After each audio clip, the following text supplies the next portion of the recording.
Bismillahirrahmanirrahim. Assalamualaikum warahmatullahi wabarakatuh. Salam Bapak Guru hebat dimanapun berada. Saya Siti Sumiwati Ranu SPD, calon guru penggerak Angkatan 7 SMA Negeri 1 Bau-Bau, Provinsi Sulawesi Tenggara. Kali ini akan membahas tentang demonstrasi kontekstual pemikiran Ki Hajar Dewantara. Pertama, penerapan ide, gagasan sesuai pemikiran Ki Hajar Dewantara. Menurut Ki Hajar Dewantara, pendidikan bertujuan untuk menuntun segala kodrat yang ada pada anak-anak, agar mereka dapat mencapai keselamatan dan kebahagiaan. Ini berarti bahwa pendidik menghormati dan memperlakukan anak dengan sebaik-baiknya, menuntun mereka menjadi pribadi yang terampil, berakhlak mulia dan bijaksana, serta menampilkan kekhasan kultural Indonesia yang menekankan pentingnya pengolahan potensi-potensinya. Dua, alasan kontekstual mengenai penerapan ide sesuai pemikiran Ki Hajar Dewantara. Satu, membantu siswa mengembangkan kemampuan berpikirnya secara kritis dan berpikir kreatif.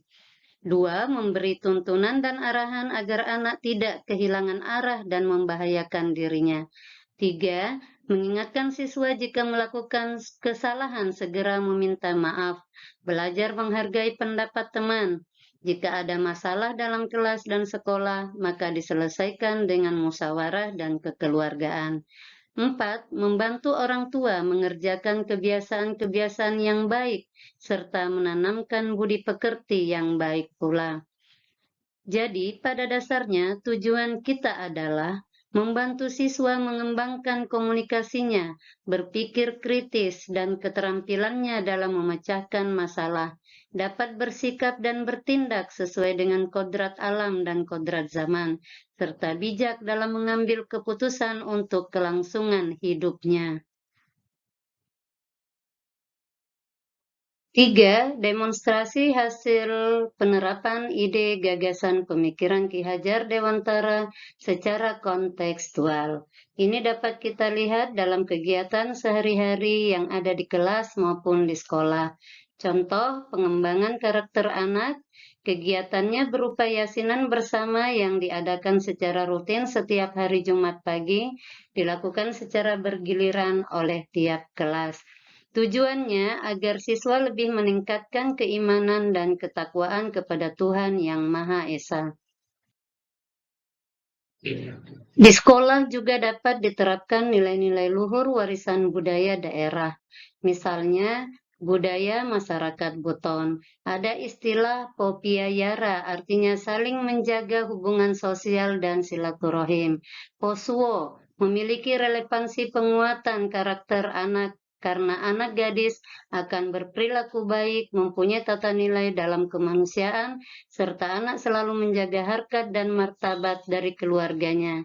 Harwa merupakan ritual masyarakat Buton untuk membangun kerjasama, meningkatkan rasa nasionalisme dan cinta tanah air, serta saling menghargai dan menghormati.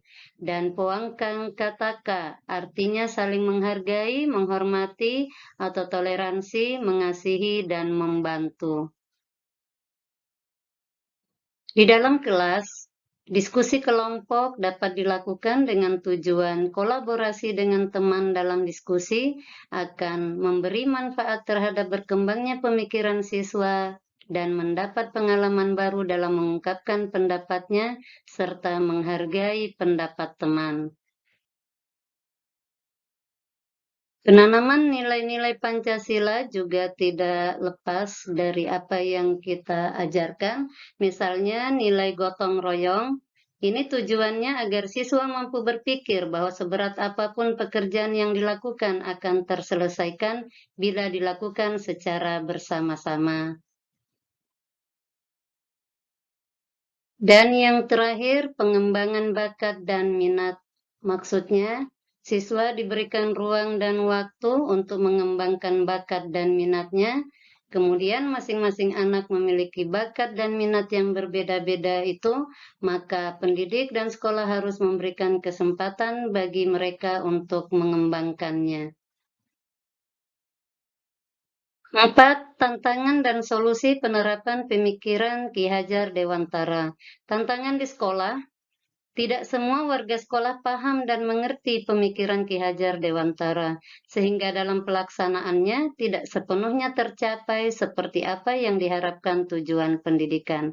Solusi yang diharapkan perlu sosialisasi terhadap warga sekolah mengenai pentingnya pemikiran Ki Hajar Dewantara diterapkan di sekolah yang dilakukan oleh lembaga pendidikan terkait. Tantangan di kelas, banyaknya jumlah siswa dalam satu kelas menyebabkan sulitnya memetakan potensi dan karakter yang mereka miliki. Sulitnya menentukan dan menerapkan metode dan model pembelajaran yang berbeda untuk setiap siswa. Solusi yang kita harapkan, pendidik harus sabar dan ikhlas menghadapi keinginan siswa dalam pembelajarannya, dan guru setiap saat harus mengembangkan kompetensinya agar dapat menerapkan pemikiran Ki Hajar Dewantara. Kesimpulannya, pendidikan dan kebudayaan saling terkait. Pendidikan bisa membentuk manusia yang berbudaya dan dengan budaya pula bisa menuntun manusia untuk hidup sesuai dengan aturan atau norma kehidupan. Bila pendidik itu ibarat petani, maka salah satu tugasnya adalah menuntun anak sesuai dengan kodratnya. Misalnya, memberikan motivasi pada siswa pada proses pembelajarannya. Ini dilakukan agar siswa mengetahui betapa pentingnya materi yang dipelajarinya. Demikian Bapak Guru hebat dimanapun berada. Mari kita terus tergerak, bergerak, dan menggerakkan. Salam Merdeka Belajar.